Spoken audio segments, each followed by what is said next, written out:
तो hello friends, स्वागत है आप सभी को फिर एक बार हमारे यूट्यूब चैनल टारगेट कॉम्पिटिशन में। तो आज की क्लास में हम सभी देख बिहार बोर्ड मैट्रिक परीक्षा 2025 के मोस्ट वीवी ऑब्जेक्टिव क्वेश्चन हिंदी के चैप्टर 4 से, ठीक ना। चलिए बिना कुछ देर किए चलते हैं क्वेश्चन की ओर।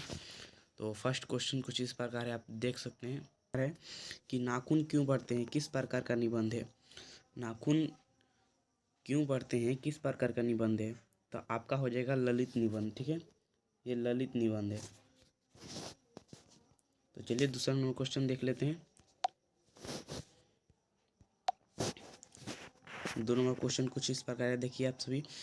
नाखून क्यों बढ़ते हैं, गध की कौन सी विद्या है। तो क्वेश्चन वही है, बस पूछा है इधर उधर करके, ठीक है ना। तो आप सभी ध्यान रखिएगा। तो इसका भी हो जाएगा ललित निबंध है, ठीक है। ललित निबंध, ललित निबंध। तो 3 नंबर क्वेश्चन देखिए आप सभी। अनामदास का पोथा साहित्य की किस विद्या की रचना है। तो आपका हो जाएगा उपन्यास, ठीक है ना।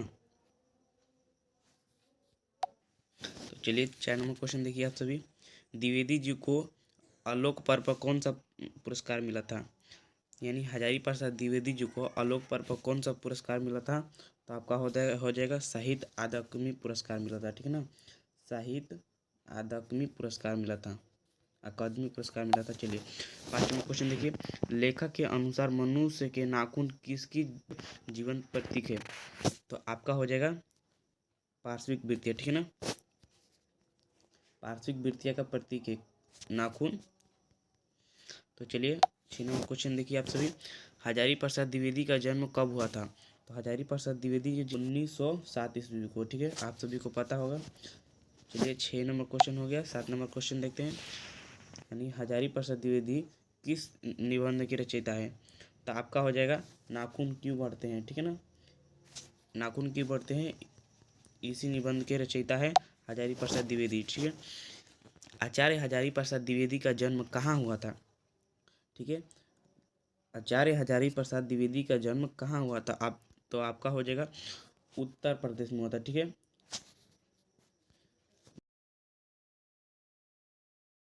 चलिए 9 नंबर क्वेश्चन देखिए। आचार्य हजारी प्रसाद द्विवेदी की मृत्यु कब हुआ था, ठीक है।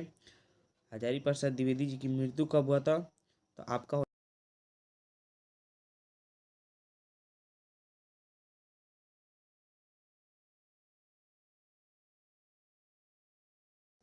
तो चलिए 10 नंबर क्वेश्चन देखिए।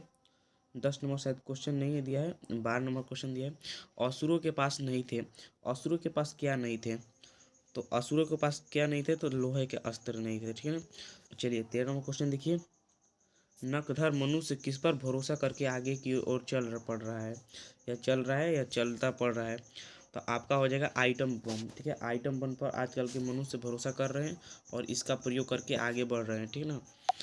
14 नंबर क्वेश्चन देखिए। अलपज्ञा पिता कैसा जीव है।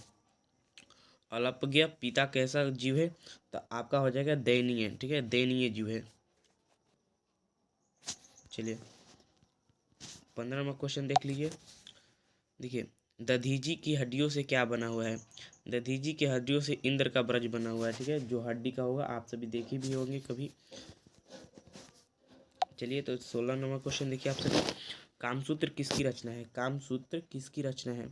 कामसूत्र किसकी रचना है। तो आपका हो जाएगा वात्स्यों के। चलिए 17 नंबर क्वेश्चन देखिए। पहले के मनुष्य नाखून क्यों बढ़ाते थे। पहले के मनुष्य अपना नाखून क्यों बढ़ाते थे। तो आत्मरक्षा के लिए, देखिए अपनी रक्षा के लिए, यानी अपने रक्षा के लिए पहले के लोग नाखून बढ़ाते थे। अब ये सब खत्म हो गया। 18 नंबर क्वेश्चन देखिए। अंग्रेजी भाषा के पत्र इंडिपेंडेंस की घोषणा कब हुई थी। इंडिपेंडेंस की घोषणा कब हुई थी। तो आपका हो 15 अगस्त, ठीक है। 15 अगस्त को घोषणा होता है इंडिपेंडेंस की। चलिए अपने ही अधीन रहना को अंग्रेजी में हम क्या कह सकते हैं। अपने को अधीन रहना अंग्रेजी में हम लोग कह सकते हैं सेल्फ डिपेंड, ठीक है ना। Self depend. चलिए 20 नंबर क्वेश्चन देखिए। देवताओं के राजा का ब्रज कौन से मुनि की हड्डियों से बना हुआ है। तो वहाँ पर था दधीची जी की, ठीक है ना। तो यहाँ पर है दधीची मुनि की हड्डियों से बना हुआ है इंद्र का ब्रज। वाइट वाइट होगा, आप सभी देखे भी होंगे। चलिए 21 देखिए। कल्प लता किसकी रचना है। कल्प लता किसकी रचना है। कल्पलता किसकी रचना है? तो आपका हो जाएगा हजारी प्रसाद द्विवेदी की रचना है, ठीक है ना। आप ध्यान में रख के क्वेश्चन कीजिएगा। चलिए 22 नंबर क्वेश्चन की ओर बढ़ते हैं। कितने वर्ष पहले भारतवासी नाखून को जम के संवारते थे? ठीक है, कितने वर्ष पहले मनुष्य नाखून को जमकर संवारते थे? तो आपका हो जाएगा 2000 वर्ष पहले, ठीक है। 2000 वर्ष पहले पहले के लोग नाखून को बड़ी अच्छे से संवारते थे और काटते थे, ठीक है। देखिए 24 क्वेश्चन देखिए। देश की आज़ादी के लिए हजारी प्रसाद द्विवेदी ने अपने निबंध में किस शब्द को उपयुक्त बताया? ठीक है, किस शब्द को उपयुक्त बताया? तो संविधानता को उपयुक्त बताया था। आप सभी को पता भी होगा, ठीक है ना। चलिए देखते हैं 25 नंबर क्वेश्चन देखिए। कौन नाखून को जिलाए जा रहे हैं? ठीक है ना, कौन नाखून को जिलाए जा रहे हैं? प्रकृति चलाए जा रहा है, ठीक है ना। चलिए देखिए 26 नंबर क्वेश्चन देखिए। नाखून क्यों बढ़ते हैं निबंध में लेखक ने किस बूढ़े का जिक्र किया है? तो किस बूढ़े जिक्र का किया है? तो आप सभी को पता होगा कि, एक मिनट रुकिए, महात्मा गांधी, ठीक है ना। महात्मा गांधी का जिक्र किया थे। कौन किए थे? हजारी प्रसाद द्विवेदी जी, ठीक है ना। चलिए 27 नंबर क्वेश्चन देखिए। गौतम ने कहा था कि मनुष्य की मनुष्यता है, मनुष्य की मनुष्यता है। तो आपका हो जाएगा सब दुख सुख को सहानुभूति के साथ देखना, ठीक है ना, यही हो जाएगा। आपका हो जाएगा ऑप्शन ए, ठीक है ना। सभी के दुख सुखों को असहानुभूति के साथ देखना, ठीक है ना। 28 नंबर क्वेश्चन देखिए। नाखून क्यों बढ़ते हैं निबंध में निबंधकार का कौन सा दृष्टिकोण प्रकट होता है? कौन सा दृष्टिकोण प्रकट होता है? तो आपका होगा मानववादी, ठीक है ना, मानववादी का दृष्टिकोण प्रकट होता है। चलिए 29 नंबर क्वेश्चन देखिए आप सभी। नाखून क्यों बढ़ते हैं निबंध नई पीढ़ी में कैसा भाव जगता है? ठीक है, कैसा भाव जगता है? तो आपका हो जाएगा सांस्कृतिक आत्मगौरव, ठीक है ना, संस्कृत आत्मगौरव। फर्स्ट क्वेश्चन आंसर होगा यानी ऑप्शन ए। चलिए 30 नंबर क्वेश्चन देखिए। हिंदी साहित्य का आदिकाल के रचनाकार कौन है? तो आदिकाल के रचनाकार हो जाएंगे हजारी प्रसाद द्विवेदी, यानी आचार्य हजारी प्रसाद द्विवेदी दिया है तो यही होगा, ठीक है ना। चलिए 31 नंबर क्वेश्चन देखिए। कौन सी रचना हजारी प्रसाद द्विवेदी की नहीं है? तो ये हो जाएगा माटी की मूर्ति, ठीक है ना।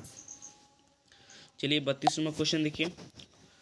देखिए द्विवेदी जी ने निर्लज अपराधी किसे कहा है? इसको भी आप हाईलाइट कर लीजिएगा, ठीक है ना। VVI ये जरूर से जरूर याद कर लीजिएगा क्योंकि ये पूछेगा ही पूछेगा, 100% पूछेगा, ठीक है ना। चलिए तो ये हो जाएगा आपका नाखून को, ठीक है। निर्लज अपराधी हजारी प्रसाद द्विवेदी ने नाखून को कहा है। चलिए 33 नंबर क्वेश्चन देखिए। महाभारत क्या है? महाभारत क्या है? ये भी VVI क्वेश्चन है, ठीक है ना। VVI जो बोल रहे हैं वो नोट कर लीजिएगा और अच्छे से इसको याद कर लीजिएगा, ठीक है ना। तो ये हो जाएगा क्या है? तो पुराण है, ठीक है ना। महाभारत आप सभी को होगा पुराण है। चलिए 34 नंबर क्वेश्चन देखिए। देश के लोग बड़े नख पसंद करते हैं तो आपका हो जाएगा गोड देश, ठीक है ना। ये भी VVI है, याद कर लीजिएगा, ठीक है। VVI यानी गोड देश के लोग बड़े नख रखना पसंद करते थे।